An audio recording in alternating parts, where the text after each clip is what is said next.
Oh, hey, buddy, how'd you enjoy that Blu-ray? Uh, Again, it was a great movie, but it says it's Battlefield Baseball on the cover. This was not Battlefield Baseball, though. Oh, man, somebody must have put the wrong thing in there. Who could have done that? I Well, I wonder mean, if it like was it's that like the bird. wrong disc, even. Like Oh, yeah. it's. I mean, it looks like the right disc. Look, it's like printed on there, but Well, it's a completely different movie. there's something I gotta tell you about Schmiefberger. You don't get the movies you want. You get the movies you need. I I don't That's it's understand that quite. it's kind of a claim to fame. You know what I'm saying? Like, a lot of places, you rent a movie, maybe you're gonna like it, maybe you're not gonna like it. Sometimes you go in and you, "Oh, what do I wanna get?" And you can't figure it out, right? Well, here, no matter what you get, it's the movie you should be watching. That's a little weird. Kind of Yeah. kind of makes the whole like choosing a movie part kind of irrelevant. Nah, it doesn't. It's part of the process. It's part of the reason it looks like you rented the movie Monster Trucks about 15 times in a row. Was I actually renting monster trucks or was it something else? Oh, yeah, who knows what you tried to rent, but I'm telling you, you watched Monster Trucks a lot. All right, man. Okay, look. So, uh, is it possible that I could need Battlefield Baseball this time? Uh, Listen, man, I'm gonna tell you, anything is possible. You know what I'm saying, Gabagool? Anything is possible. It might be what you need. I don't know. But I will tell you, go pick something out. Just stay away from that corner because I think there's bird shit all over those movies there. All right. Okay. Yeah, you'll see it. You'll see it. It's that I'm The telling bird you shit. there. Yeah, yeah, there's I don't know if birds. I want to see the bird shit. Well, then stay away from that corner. Yeah, I'll go to the other corner. All Sounds right, good. all right, all right. All right. What am I even feeling today? Jeez. Man, I really want to see Battlefield Baseball. Bird, stop shitting on my movies over there. I'm tell God, this bird, it's driving me crazy. Probably keeping people away from the store. Ah, All right, how about Yojimbo? Let's go with some Yojimbo. Classic Kurosawa. All right, man. okay. I think I found something. Okay. Akira Kurosawa. Good stuff. And we got that on Betamax for you here. All right, how about do you guys have like a Betamax player I can rent? Oh man, we don't rent players. We rent movies. Okay. Hey, you know what they say? Don't hate the store, hate the player. that's the we have that on a shirt if you want to buy one. Yeah, I might be checking that out. Okay, I've okay, okay. I don't know the store lingo as much. Never worked at a rental place actually. I do have one player I can rent to you though. Oh, Yeah, it's okay. I got an Xbox 360 with an HD DVD player attachment if you want one of them. That's not going to play at Betamax though. No, and we don't have any HD DVD movies. Oh, okay. You want this other Blu-ray we got back here? Yeah. You know what? I'll check. I'll check that Blu-ray out. Okay. I mean, we mostly have Betamax, but here's the other Blu-ray. Okay, Make that sure you get it is back on time. 100%, man. Yojimbo. That's the one. Yeah, yeah, that's what it says. Okay. Uh, and I'll tell you, this one's on the house too, because you're a loyal customer. Plus, we got about 50 IOUs in there already. All right. I appreciate that. How do you guys like cut a profit like this? It's in the bookkeeping. We got a spreadsheet, and there's red and there's black, and you know, we make money. I'll just leave that as it is. I don't think I need to ask more questions about Yeah, that. I mean, I could tell you, but what are you, some kind of accounting expert? You're gonna understand what I'm talking about? Not definitely not. Yeah, I didn't think so. Well, buddy, enjoy the movie. Make sure you get it back on time. We'll see I, you next time. I see you, man.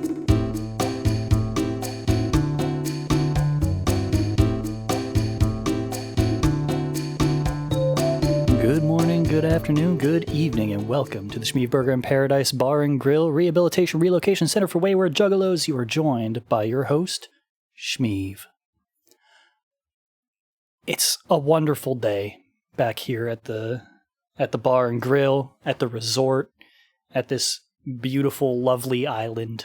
The sun it's out there. It's doing the thing that the sun does, and we love to see it. In classic fashion, of course, I am not here on my own. I have with me a special guest, and that special guest can speak up now. Hello, good evening, good afternoon, good morrow. I'm Who are you? Blade. Yeah, I'm Blade. Hello, Oh, I'm back again for another year. How are we? I'm doing good. How are you doing? Doing really good. This is the first Friday that I don't have to work the day after of in a long time. So, Hell yeah. you know, That's good the stuff. only bad downside is after this I still gotta go cook, you know? Oh, yeah. But, that can be nice. Cooking is good. I'm struggling to find my passion for cooking. I cook out of survival and necessity. That's fair. I don't really do a lot of joy cooking, but every once in a while I find something. See, you do enjoy cooking, you just don't know it. You post something and you'll be like, this is a delightful treat that I have made. Here's this. And I'm going, I want to try that. No, I just made it because I needed to eat something. That's you know what? Hey, one man's joy is another man's survival. I can appreciate every once in a while doing like a stir fry in the wok or something like that. It is fun to flip stuff around in a wok. It's also very tiring. It's very heavy, and I do it one-handed, like a real man. That's what a real chef should do. Why are you two-handing the wok? A lot of people do.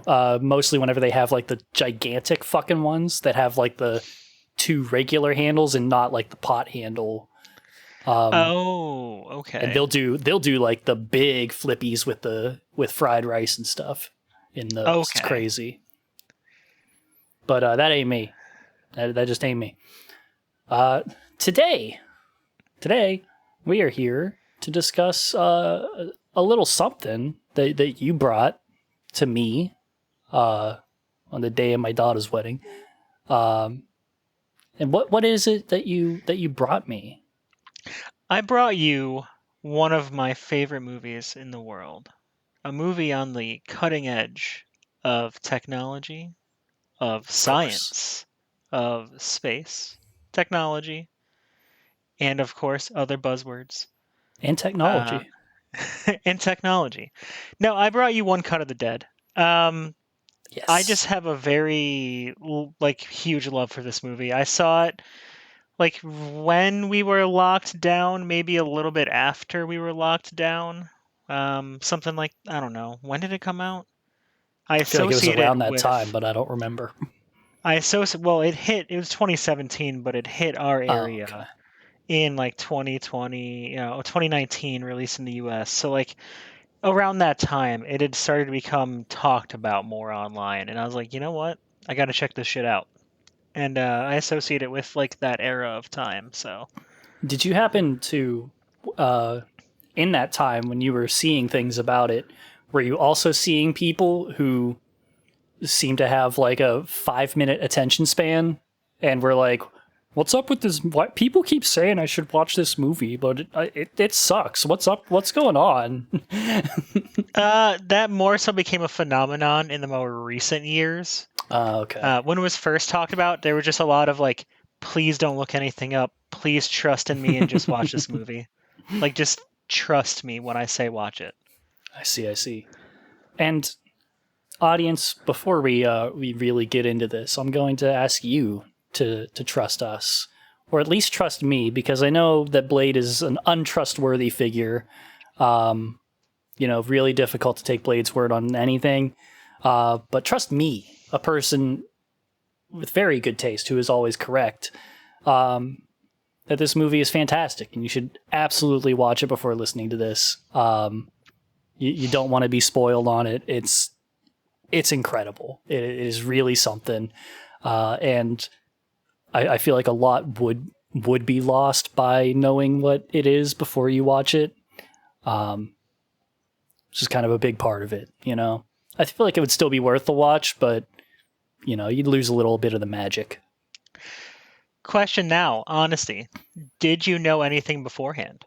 No. Okay. I think I did see at least like one person. Like I think whenever I looked it up, like one of the first results was somebody like, "Why did people tell me to watch this?"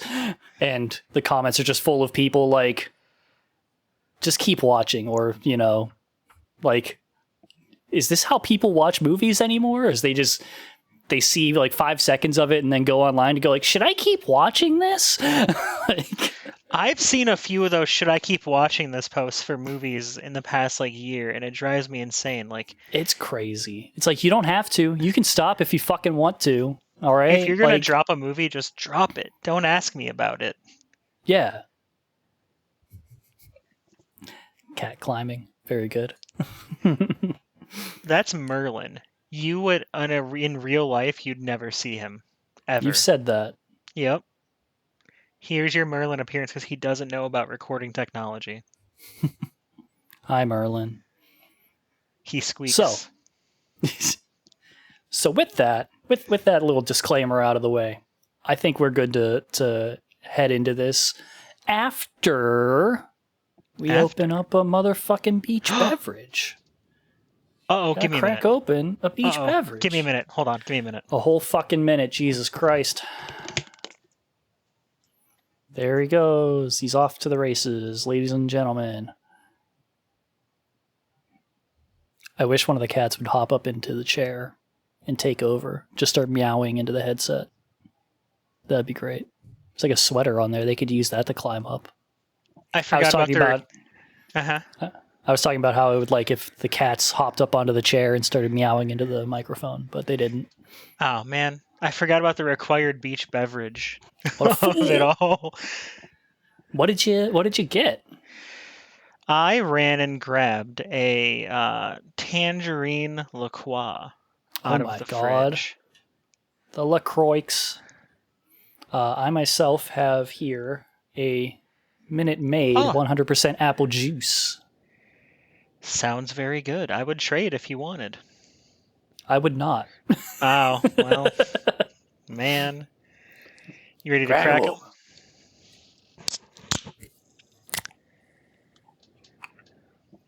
That's kind of satisfying. I like that. Did my crackle come over? It's on your mic. Yeah. I almost dipped the audience will hear. I'll hear it in the editing. I almost dipped it inside the water when I opened it. All right. Delicious apple juice. Love that. Haven't had apple juice in a minute. I forgot you look like you're enjoying your LaCroix. I forgot how spicy LaCroix is. I haven't had one in like a week. Spicy's and carbonated. Don't look at me like that. This white motherfucker. Oh, I love hot sauce. I just mean like spicy carbonation wise. What's something that you always carry with you? Hot sauce. Really? Yeah. This dude. Podcasting with a ghost. Look at him. They can't. That's the point of audio. So One Cut of the Dead. So do we want to like just get what it is out of the way right here? You know, just tell people like, hey, if you're give them the line in the sand. Here is where you stop listening if you're going to go watch this movie. Yeah. There should be, before we start any conversation about the movie, there should definitely be a please don't listen further unless you're just like kind of like that. Yeah, I mean, we did already, talk about that, but no, for real, like we're about to spoil the shit out of this. I'm just going to say up front what this movie is, and we're going to go from there. This movie is first an airing of a live broadcast. It is a little zombie movie, a short film. It is a half an hour of the film is taken up by a film within the film. And it is the one cut of the dead. And it looks like that's just the movie. You get, like, as you're watching this, you're just kind of watching this, and there's a lot of awkward stuff that happens in it. It looks like it's the creation of a completely different movie. But then it turns out that no, like, this director is filming this thing and he's being fucking weird, and it looks like he has raised zombies to make the actors act more real, and then almost everybody dies. But that's not the end of it, because then we see the background of the creation of what we just watched. Both why it happened, like why it was made, and then also we see the filming of it. We watch a lot of these scenes redone, but from an outside view, watching all of the camera work and all of the crew work and all that stuff. And it is hilarious. It is fucking great. And I wrote down as a note that this is like if American Movie had Coven at the beginning of it. That's a really good comparison, actually. I also wrote "and was good." Okay, yeah, fair. I wasn't going to say it on the podcast. People are going to hear. I don't want to be that guy. I know it's beloved. Which one, American Movie or Coven? Both. Are they? I don't think Coven is that beloved.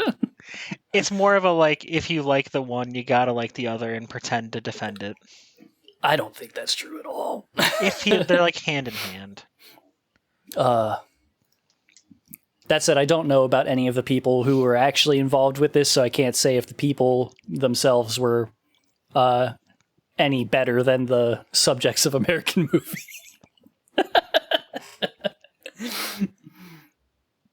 Rest in peace, actually, to Mike Shank. Oh, yeah, I forgot about that.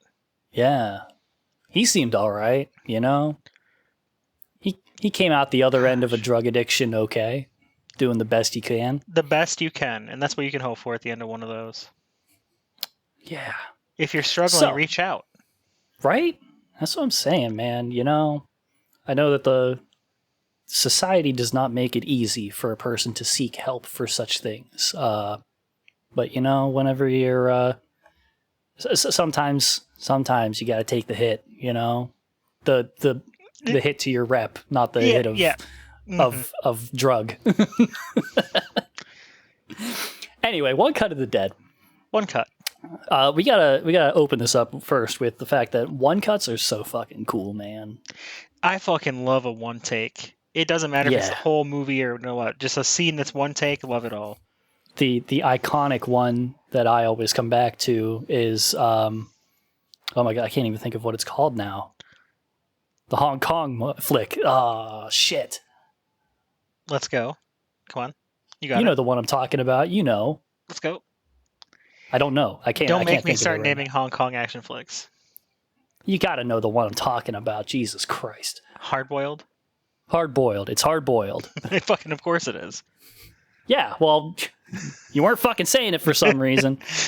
I thought you had it. I didn't. That's why I said I didn't have it. All right. Well, we'll cut this out. I won't. Or put a cool reverb over it. I'm the editor. I decide what stays in, and everything stays in. But yeah, That's hard boiled. That's a that very classic Bebop way of doing things. that classic scene. Very long one cut in that, and I love it. Very interestingly done. Of them just doing this shot down a hallway, getting into an elevator, and crew just having to fucking reset the entire scene around them for when the doors open again. Bonkers. And this one is similar in a sense. It is done in a very low budget way, and God, it's just everything is so awkward at the beginning of it. Like, you have the director trying to get this shot right, his actress just not reacting the way that he wants her to, and the other guy acting opposite her as a zombie, just kind of like I don't know, he's just kind of there. He seems all right in general, but like he was phoning it in. It feels like, Yeah. because they point out how many takes it's been, and it's been a lot of takes. yes. So everyone takes a break.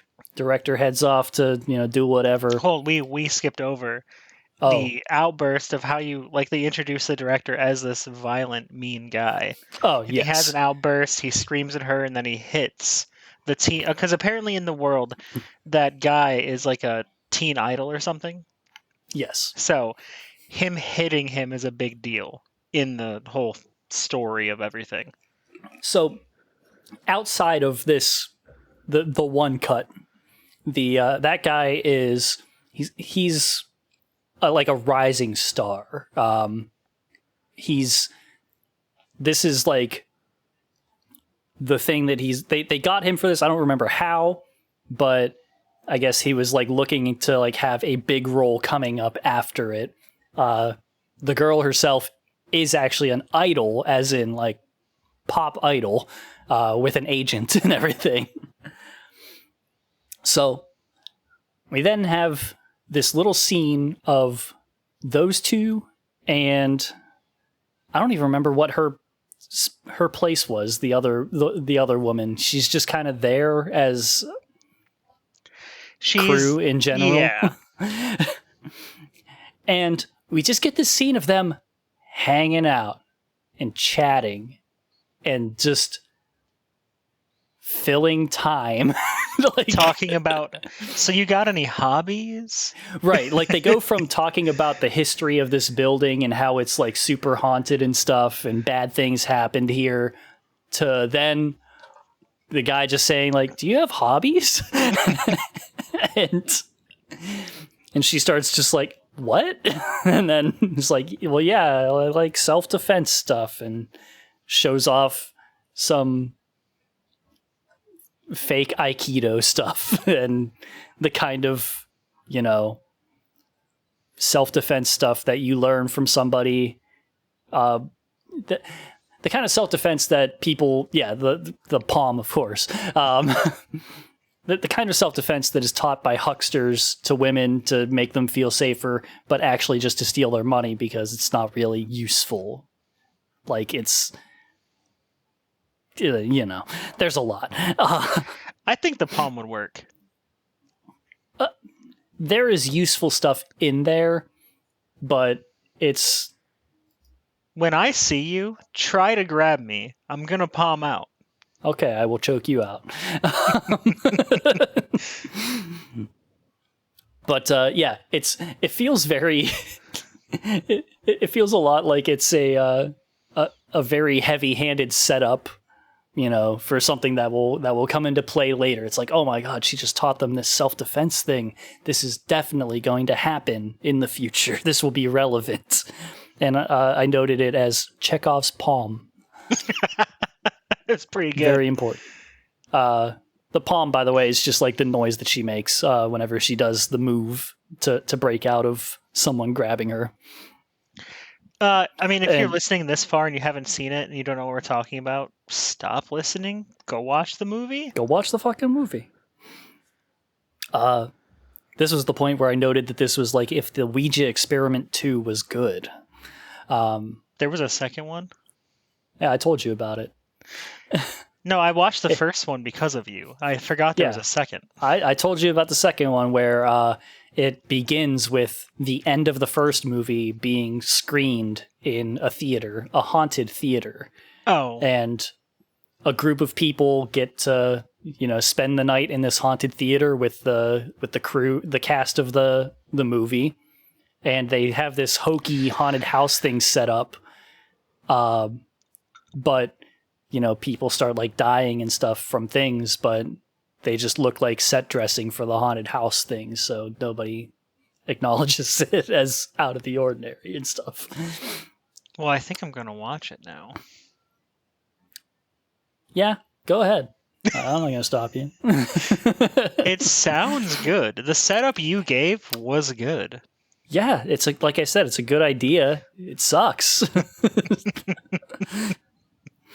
So the anyway, one cut of the gad is a good idea that doesn't suck. Yes, it is very well done. So you get this entire opening scene, like everything that happens through this entire like half-hour part of the movie is very weird.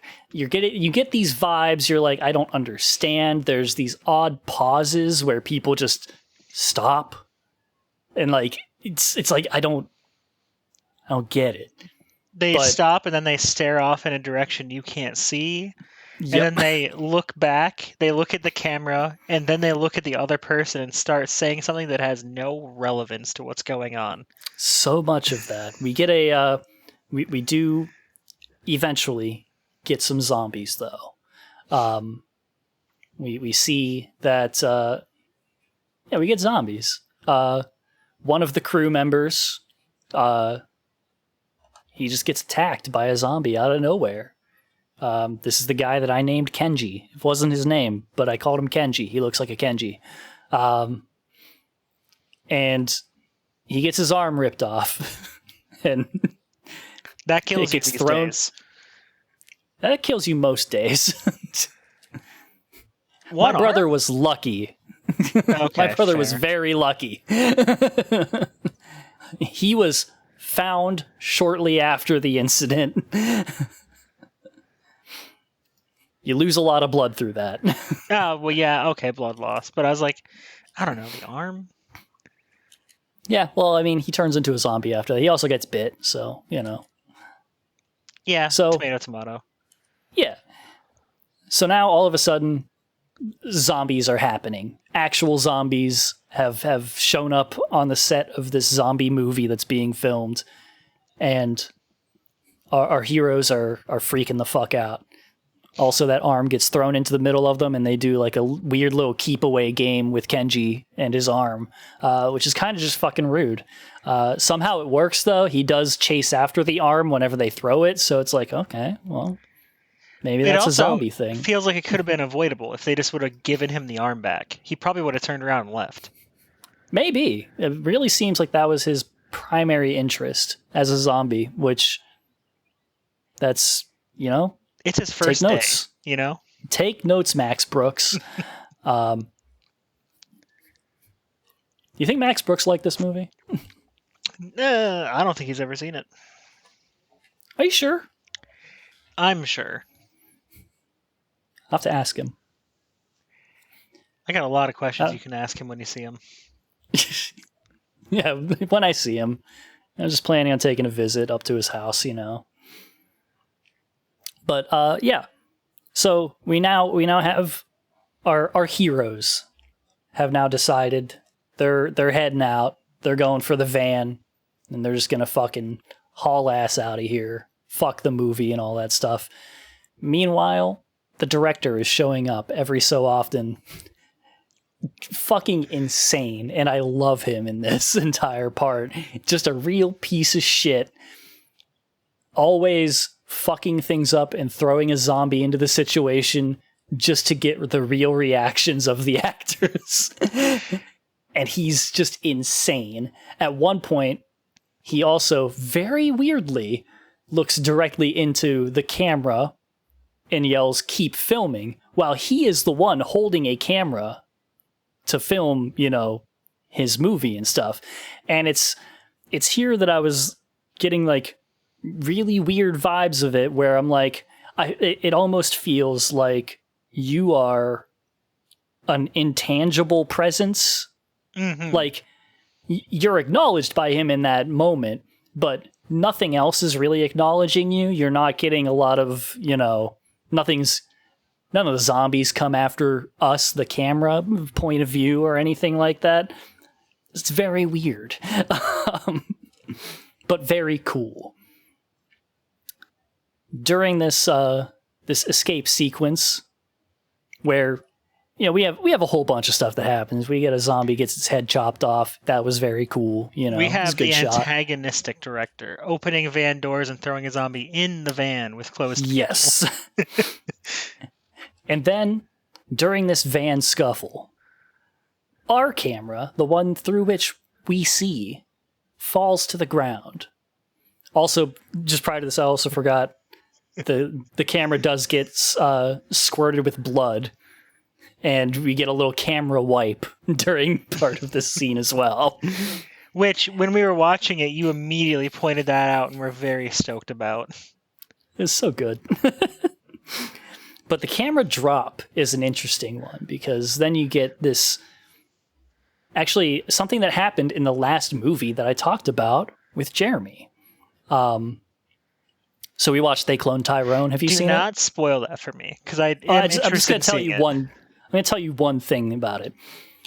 There's a specific shot that happens in it from the passenger seat of a car, and it is a completely still camera shot where you see something happen, and it just gives this really unique vibe to it. It feels way different than if you get like a moving shot or anything like that, any kind of quote-unquote cinematic shot. Having this still shot changes the feel of it. It almost feels more real in a way. And that was kind of the thing that happens here. Like, you get this weird little shot of the camera just being on the ground, blades of grass in front of it and all that stuff, and you're seeing zombie stuff happen. And also suspiciously perfectly framed shot of a dropped camera. Except you also do have a lot of stuff that happens off screen from it. Correct. Which is also great. Like, it's very much like the Reservoir Dogs shot of like camera pans off to the side while Mr. Blonde cuts the dude's ear off. You know? I have not seen that movie in at least 15 years. Well, you remember when Mr. Blonde cuts the guy's ear do. off, yeah? I sure do. And you just get this very specific camera pan away, and it just holds on nothing for a bit. So all you get is just the background stuff. But yeah, very cool. Then the camera gets picked up and starts chasing after everyone again. The first zombie that you see in this guy is just the fucking most. In every way. He shows up a couple of times. The first time that you see him is whenever he, bites Kenji and rips his arm off. And he's being pretty zombie in there. Pretty normal zombie stuff going on there. But then he shows up in all of these other ones, and he's just like Power Ranger posing and yelling. And it's awesome. Like, he's just throwing his arms out, and it's so fucking good. I love him. And we find out why. We find out why a lot of things later. Yeah, I was going to say, are we going to explain as we talk about it or go into the whys after? I mean, we've already covered a lot of this without explaining, so. Cool. I mean, I explained, I did say what it was at the beginning, but I think we can walk back over it afterwards. So, yeah, there's just so much that happens in this. It feels like a disaster of a low-budget movie, and I already love that. Low-budget movies are fun. I love the goof shit. We have a good time with it. And all of the weird stuff that happens is just... I don't know, it's just icing on the cake for me. And it really builds some intrigue. For example, the one woman suddenly becomes very, very intense and extreme. Out of nowhere, too. Out of nowhere. She goes from, like, just a nice lady that they're talking to fucking just ice cold. And Steel killer. Yes. And when the one actress is suspected of being bitten, she's going a little fucking too hard on it with wanting to take an axe to her. Well, what ends up... If you thought I was bitten, would you go that hard on me? Realistically? No. What? Don't like killing people, it's not my thing.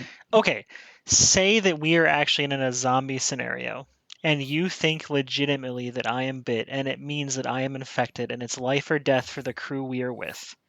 You wouldn't kill me? I might throw you somewhere, I might lock you in something. I don't know. Shmeev, I'd behead you on a pike. I'm glad. I'm not risking that. That's fine. You know, Especially parade me around and all that stuff. If you get like her and wishy-washy about showing me where you think you're bit, you're done. Look, here would be my preference, right? Yeah. And this is like a thing with all hypotheticals like this. Mm-hmm. Whenever people talk about like, you know, what's like the biggest animal you think you could take in a fight or whatever, I need to know that it is at this moment a threat to me. You know? I need to have a reason. Okay. If you're not undead yet, then like the most that I'm going to do is restrain you somewhere where in the event that you do eventually turn, I can very easily deal with that. Okay. You know, it's a shitty that. situation. I don't like to deal with that kind of stuff.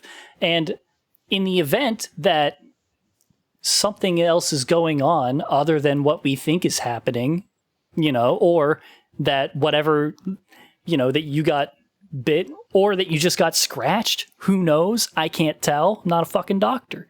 I don't want to be wrong about this. I don't want to kill somebody prematurely.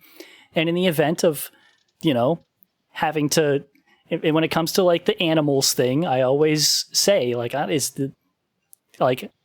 do I think I could take on a dog? Is it racist? Is the dog racist? Is it trying to kill me? And is it racist? Because yes, I could absolutely hand to hand a dog, but I don't want to, unless the dog is racist and a threat to you.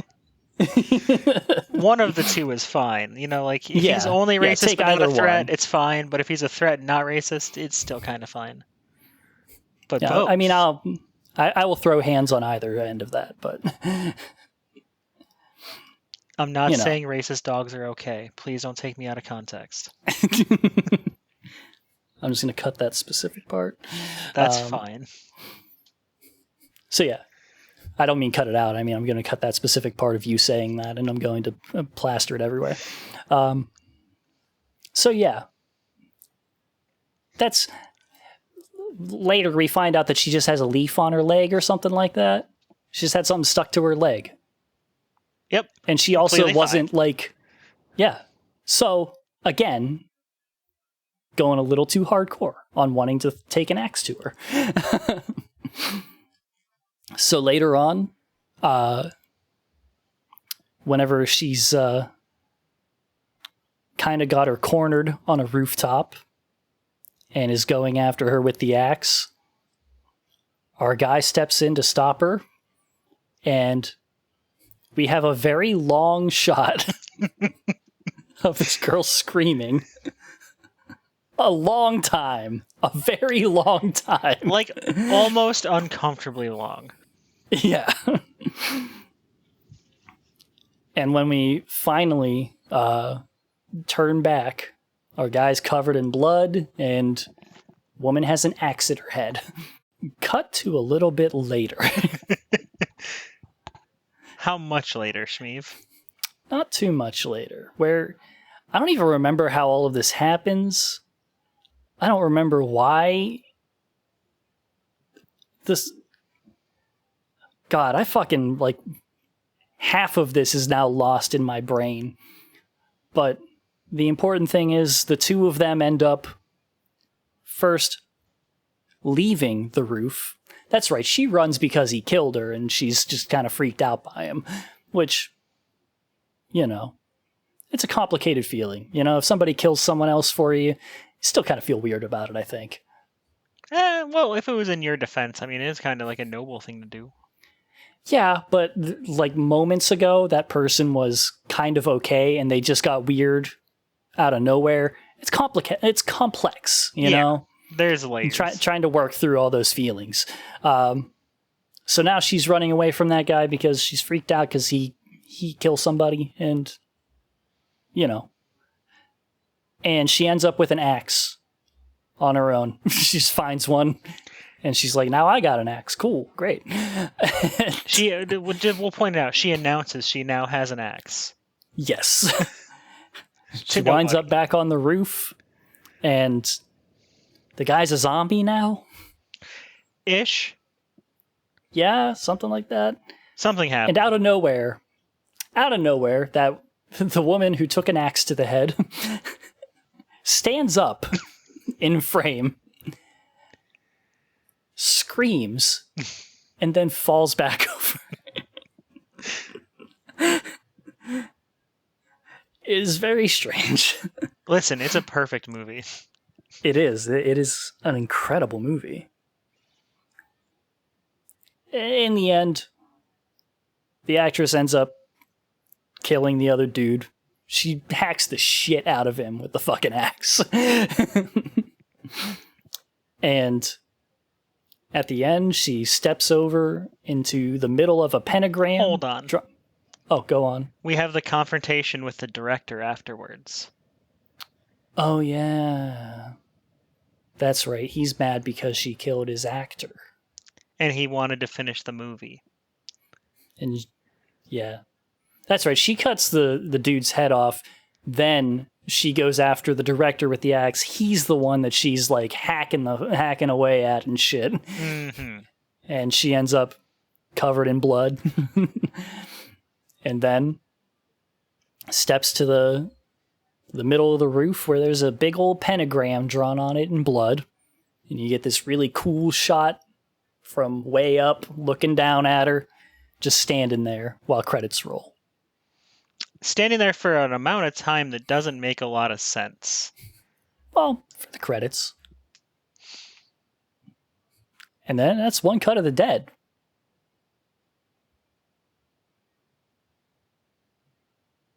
Great movie. So yeah, if you've seen this before, definitely, tell us what your thoughts are on it. And yeah, if you haven't seen it, go take a look and then come back and tell us what your thoughts are on it. Mm-hmm. So anyway, that's not the end of the movie. I was gonna do a fake promo plug too, really quick, and then say goodnight. I don't think so. Damn, we can't finish our So- Fagos together? I guess I'll drink my LaCroix now. I mean, I still have water over here. Okay. So, it is revealed now that I don't even remember the full thing of this. A slot needs to be filled during some event, I believe. So it cuts back at first to Yes. his house, the director's house. Yes. Him with his wife, who is the unexplained woman who was there doing these self-defense things. Yes. And she is watching TV. She was watching And- the actual self-defense thing that she talks Yes. about. And then his daughter. And we see that his daughter is a young, inspired, but fired up want-to-be director. Yes. And then you see at these, they show her there, and then they show him go to his job where he's directing commercials. And they show the guy, the first zombie that you see, he's an actor that he's working with in the first commercial. And then a mysterious guy comes up and approaches him and says, "Hey, we need somebody for this crazy idea." And he goes, "I'll listen at least." And he goes in, and they explain to him that they're going to do a one-cut take for 30 minutes live on air, and it's a zombie movie. And he scoffs and says, "Who would do such a thing?" Yes. So then we cut back to his house, and he's explaining to his wife that he would do such a thing. What kind of fool? This one. This one right here. Hello. And so that is what we just watched is the product of this. And now we get to watch the build up to and the filming of. And it's truly incredible to watch. We have the casting call and people doing line readings and stuff. you have that guy who has a problem with the way that zombies are being portrayed in this because they're not acting like zombies, because one of them picks up an axe and he's like, why would a zombie pick up an axe? They don't know how to use weapons. And the director's like, just tell me what your problems are. I'll look at it. We get the impression that these are done very fast, very cheap. Yes. The old motto for his commercials were like, what was it, like fast, cheap, or done well and fast, or something, like he's got a motto, like and that. he's known in the industry as a guy who'll make it happen on a shoestring budget. One take, Jake. Yeah. So he's putting together all of these people, and we also, I forgot about this, his daughter on a set for something else is attempting to coach a child acting to try and get him to cry. And she's just like getting into this, like, just think about like a time, like think about like one, like sometime like this, whenever you were sad or whatever. And his mom cuts in to just be like, can't you just use like the teardrop things? And man, it's good to have an advocate for a child on a set. It's not good when it's their parent. Mm-hmm. It's just not good. There's some things you just need to step back and let the kid learn to act, do a little something. It's okay for a kid to learn how to cry. Jesus Christ. Only that. Right. It's good for them to have the experience of doing it the right way, because as she says, it's the cheap way of doing it with the droppers. Exactly. So we kind of see like this, you see the fire in her for this authenticity and all that stuff. And nobody on the set seems to appreciate that. So, she gets kicked off of the set is what we're saying. She does get kicked off the set. Yeah. And that sucks. But she ends up being picked up. I don't even think she's officially on the crew for it, but she's just kind of there, right? On shooting day, she's just around and starts doing things. Yes. So, what am I missing in the run up to shooting? Because the run up to shooting or shooting day? The run up to. The run up to, not a lot. Yeah, there's not much. We do meet the we like I said, we meet all of the actors and crew and all that stuff, and we get to meet the Idol's agent, who is. I need to know. We were watching fan subbed, yeah? Yes. Okay, these aren't official subs? Those were not. There's an official translation, but that's not the one that I provided, because I wanted to provide the way that I first watched it, was the unofficial translation. Okay. Because this person's dialogue, so we didn't mention this. It's a Japanese movie. It's all in Japanese. Oops. And we watched with subtitles. It's a foreign film. You got to read. Sorry. So, but this woman's dialogue is all written with like the RL confusion thing. That is not the agent at all. That is the head of the TV station. That was the agent. That was not her agent. That was. I'm pretty sure that was her agent. But whatever.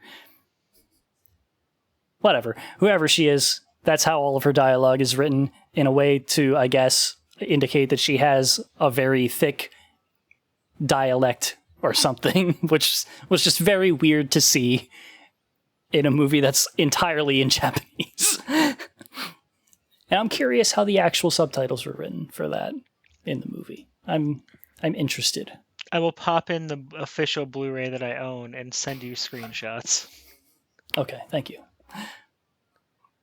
So anyway, we now get we get to the shooting day, where we get to watch everything that happened in the background of this filming.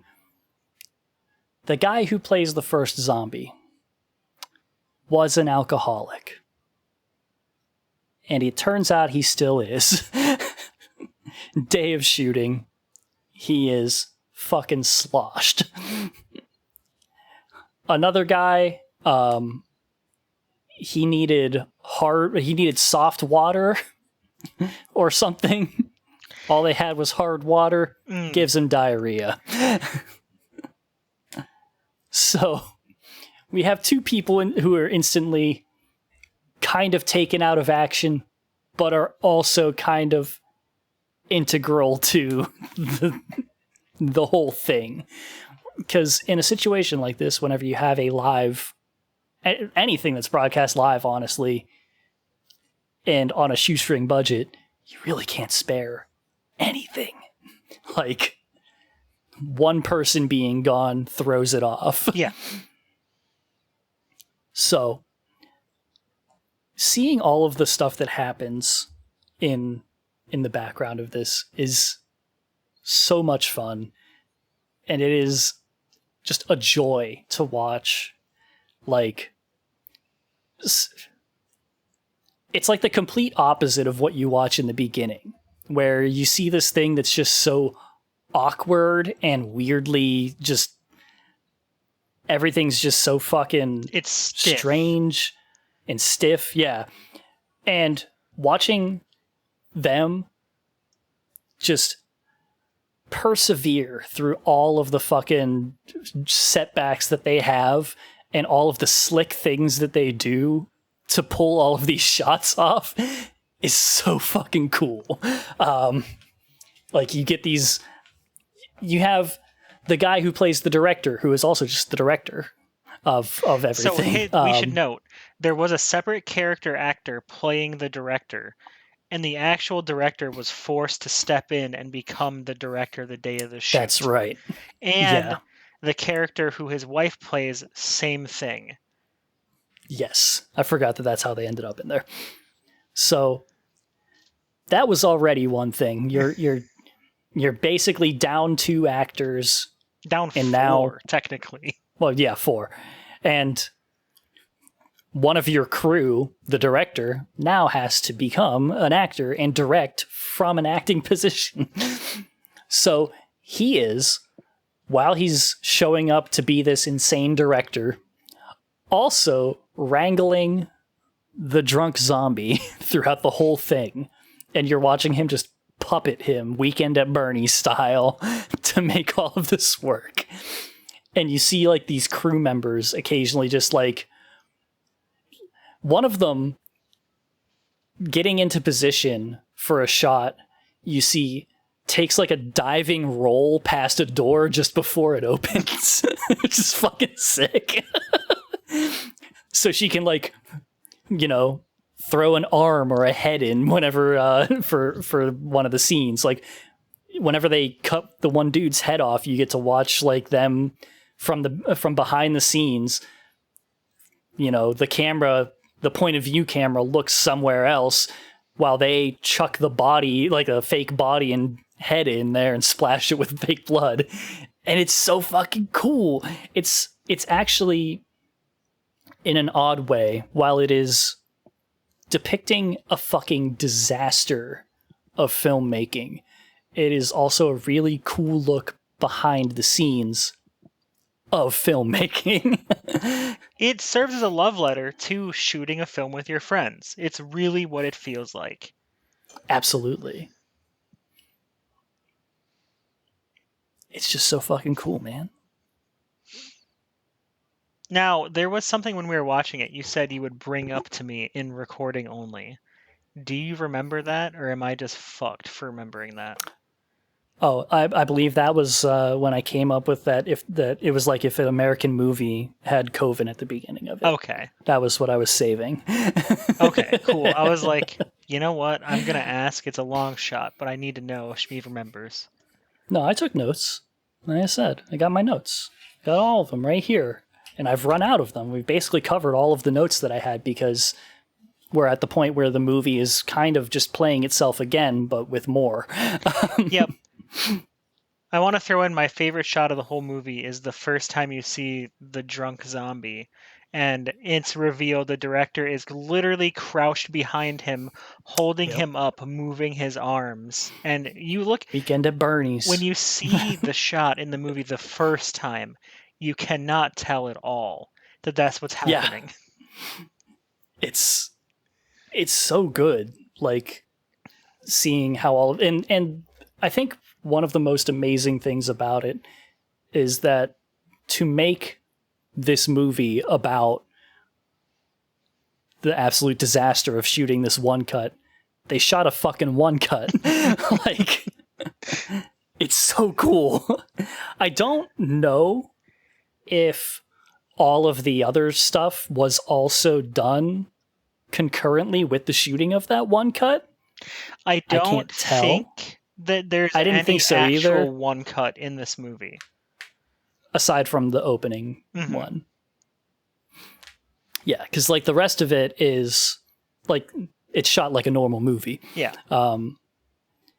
But I don't know, like all of the stuff around the one cut that happens and just all of the shooting for that, they do a lot of very good lining up with what happens to make it look really good and like, you know, this is what was happening during that shooting.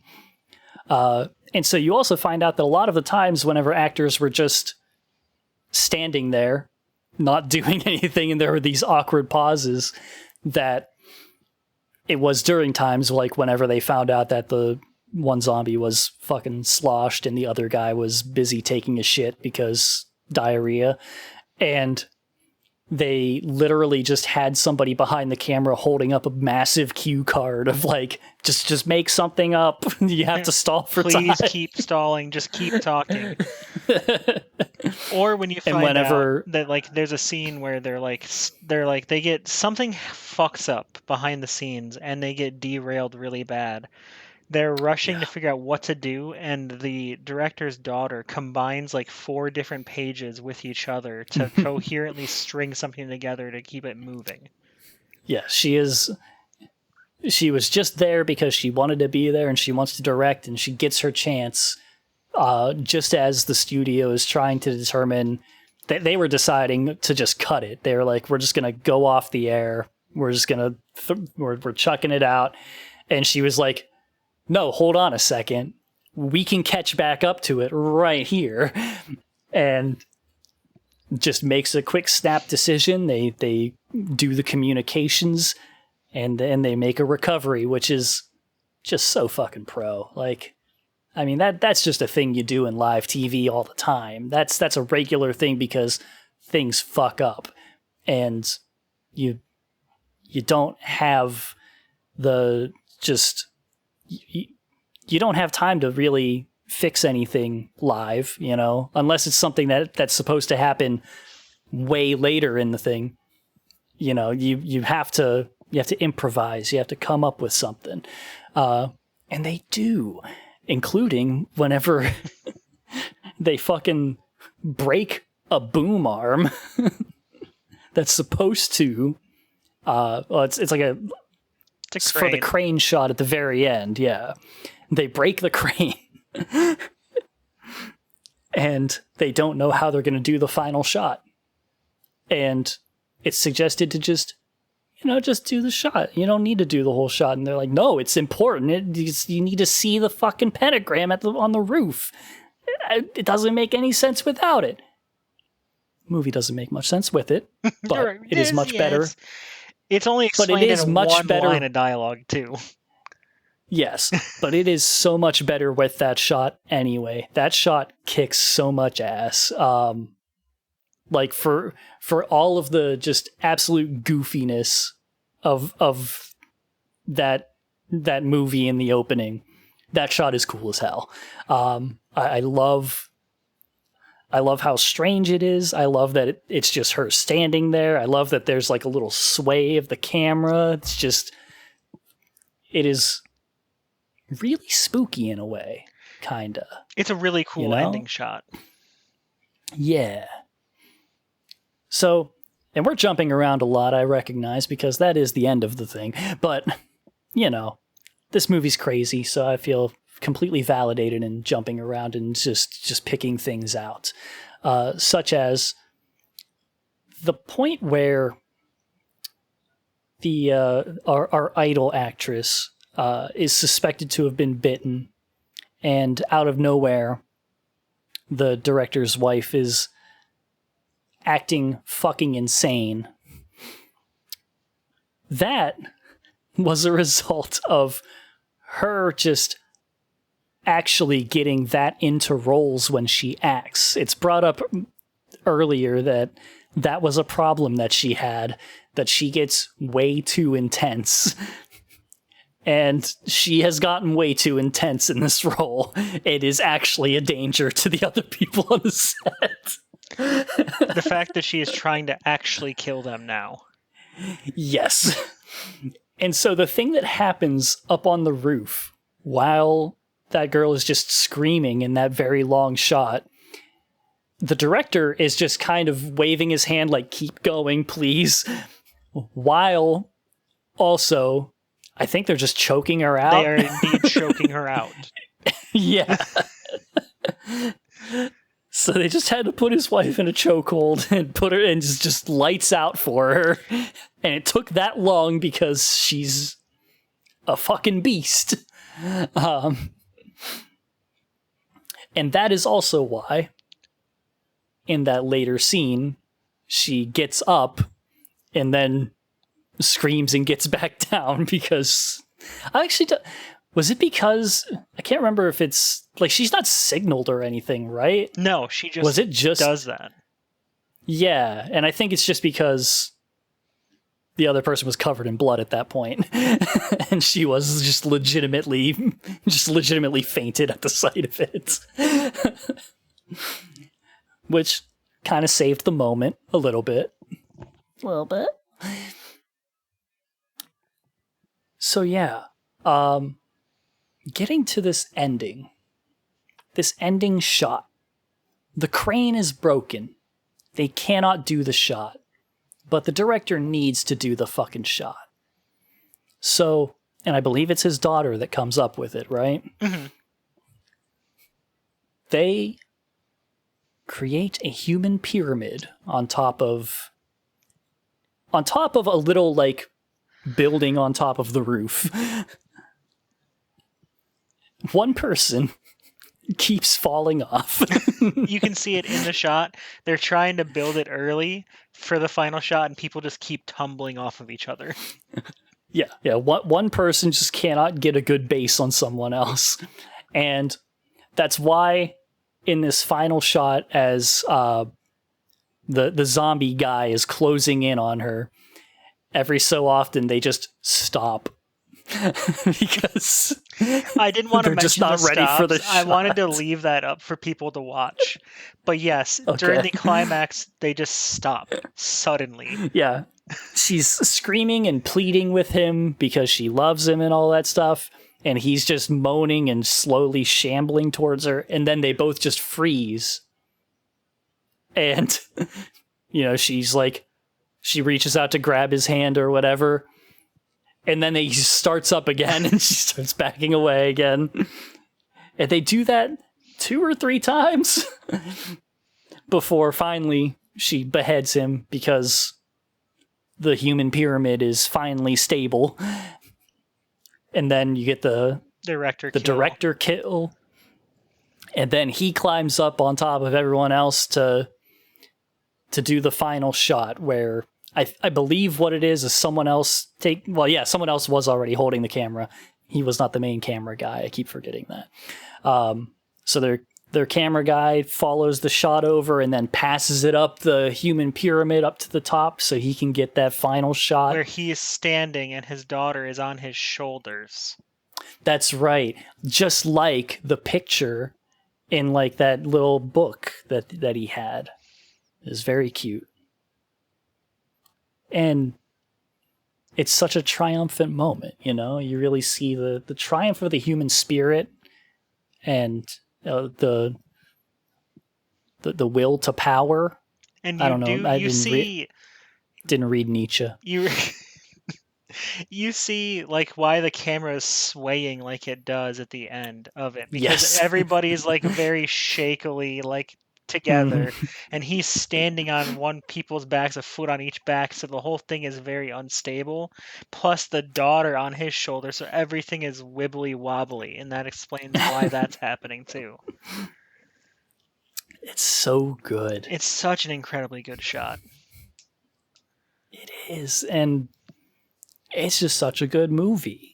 Like, it is very interesting seeing something like that, where it's like, it's kind of like, what was that fucking movie? I guess that's what Rashomon was. I don't know what Like, that where is. it's like, Rashomon was I think it's a Kurosawa thing, and it's you see, you get to like watch events but through other people's perspectives, so you like see like you're seeing the same events but you're seeing different aspects of them and kind of getting the other perspectives.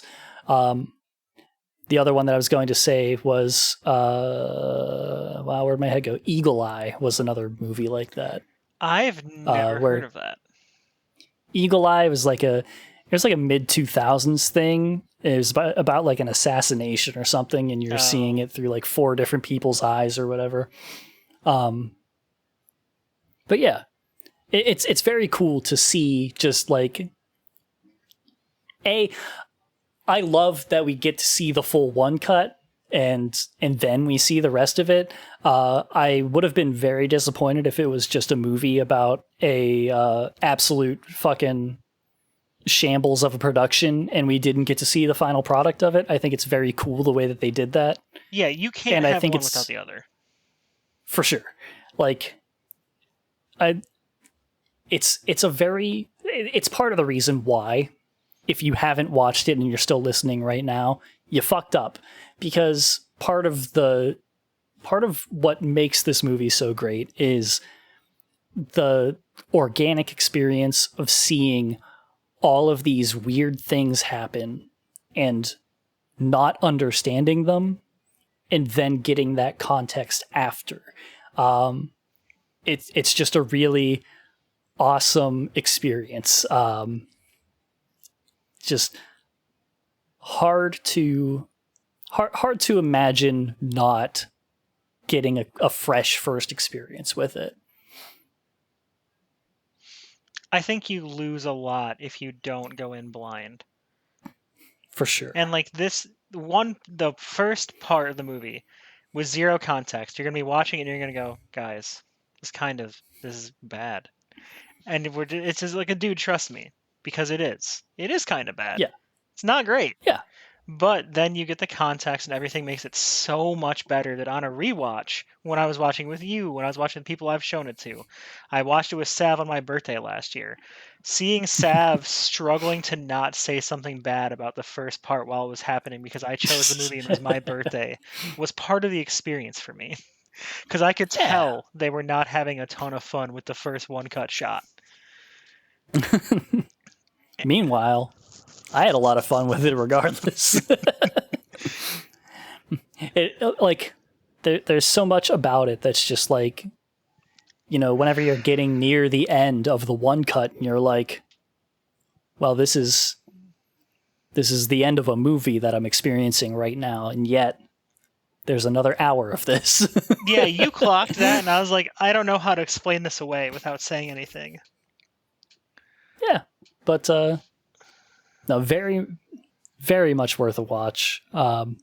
Even if you have listened to this far and spoiled yourself completely, like a bad child that you are. Rude. Very much worth it, and you should go check it out. Blade, did you have anything else to say? About One Cut of the Dead, or in general?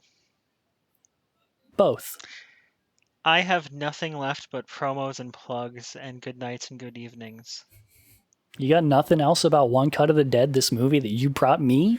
I have said already that it is one of my favorite movies to show people. It's a very fun experience that you should watch with your friends, all blind. If somebody's like, we got a movie night, we need something to watch, bring them One Cut of the Dead, even if you've never seen it. That's something to bring. Absolutely. This mean, movie's a hoot and holler with your buddies movie. For sure. And, you know, if you have that guy, if you got that guy in your group that's watching with you, just duct tape their mouth shut and tie him to a chair, maybe rough them up a little bit, and teach them how to sit still and watch a fucking movie. Yeah. That's what I have to say. Listen, I kind of find myself sometimes, Seven, I'll be watching a movie and I'll turn over and go, so why did that happen? And why is this happening? Like, I don't mean that guy. I mean the guy who just can't stop fucking fidgeting, voicing his. No, you can fidget. It's fine. But if you're that guy who sits there like, this is fucking dumb. This is so stupid. Why are we watching this?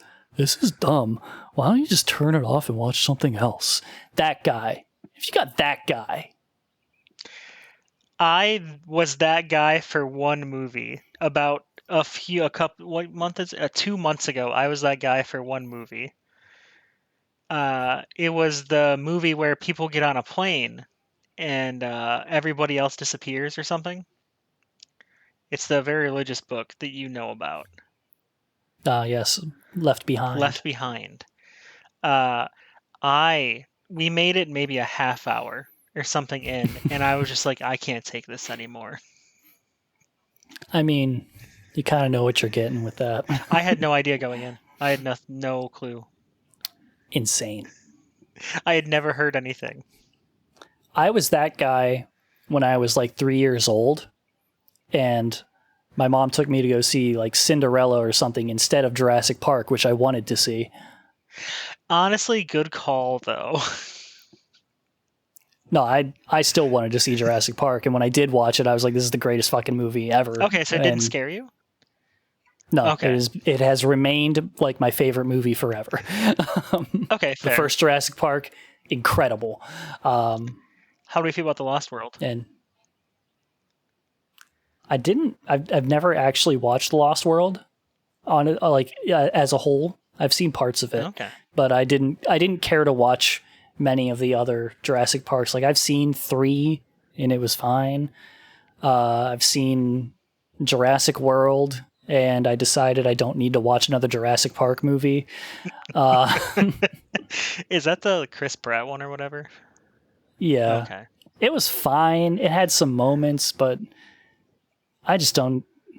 You can make dinosaur movies, you know? You can just make another dinosaur movie. It doesn't have to be a Jurassic Park. Like, we've covered Jurassic Park pretty well.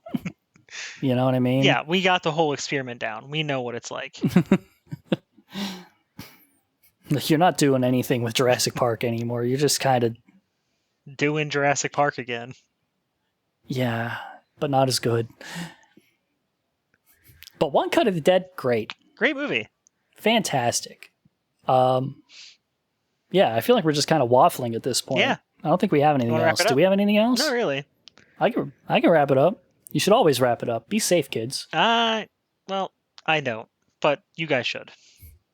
Well, look, a vasectomy does not save you from STDs. All Correct. Right? So if you're out there just, if you're just winging it about, if you're, just having a fucking time, be safe. Be safe. Get tested. Get tested. That's a good one. Do get tested. Yeah. Get tested for autism too. So, yeah, get tested for everything. To be honest, just go out there, just do all the tests. Start signing up for random trials, clinical trials too. Let them test you. Oh yeah. Take a calculus test. See how you do. I would fail that. Don't tell me to do that. Oh, same. But what about like a calculus test, like a kidney stone one? That's what they call those. They call them calculuses. Really? Calculi, maybe.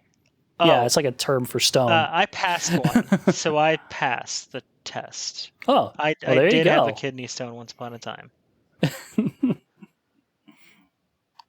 So, with all of that, you know where to find me. I don't need to say all of that stuff. Well, what if this is the first time somebody's ever listening to this, Shmeev? Where are they going to find you? Doesn't matter. UPC Discord, and that's it. I don't care about the other stuff. Oh. But where would they find you, Blade? They'll find me in the UPC Discord as well. I don't know if you link it in the descriptions anymore, but if you do, I'm there still. I talk there like every other day, mostly. I also co-host a podcast called Emo is a Four-Letter Word with our buddy Eric, who was in the previous two episodes ago of the podcast. I love him. I'll be recording with him tomorrow, if that makes you excited. If the listener of that somehow listens to this. Somehow. I'm recording with Eric on Sunday. Yay! New episode of Emo's a Four-Letter Word. That's not tomorrow at all.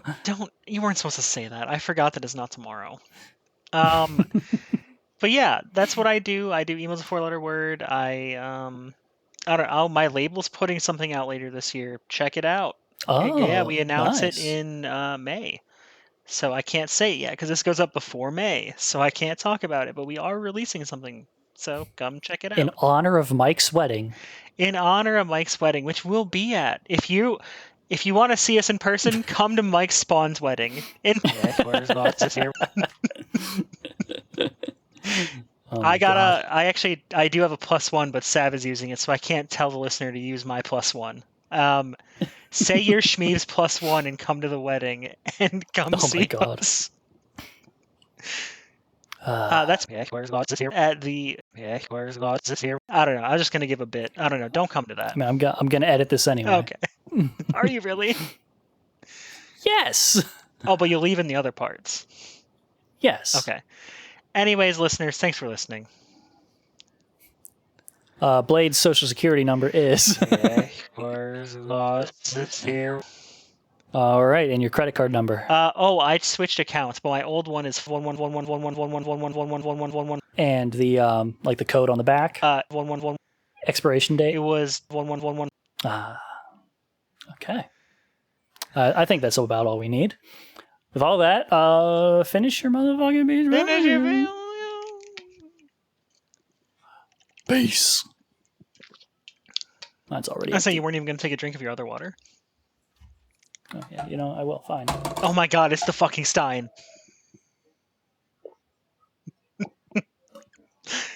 Are you always drinking water out of that?